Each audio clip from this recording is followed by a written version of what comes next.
কত সুন্দর একটা মসজিদ দেখেছেন, কত মনোরম পরিবেশ। এই পরিবেশে নামাজ পড়তে কার নাই ভালো লাগে দেখেছেন। এই প্রচন্ড রোদেও কিন্তু মানুষজন আসছে শুধু আল্লাহ তাআলার সাথে সাক্ষাৎ করার জন্য, আল্লাহ তাআলা ঘরে আসার জন্য।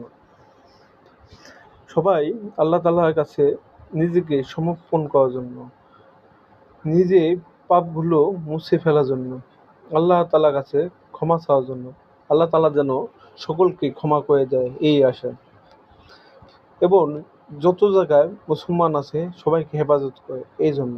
আল্লাহ তাআলা যেন যত মুরব্বিয়ান ছোট বড় যা কবরবাসী হয়েছে মুসলিম জাতি সবাইকে মুক্তি দেয় জাহান্নাম থেকে, এই জন্য আসেন।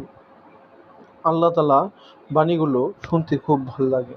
তাই তো ইমাম সাহেব নামাজের আগে যে কথাগুলো বলে, আলোচনা করে বা খুতবায় বলে, সেগুলো শুনতে খুব ভালো লাগে।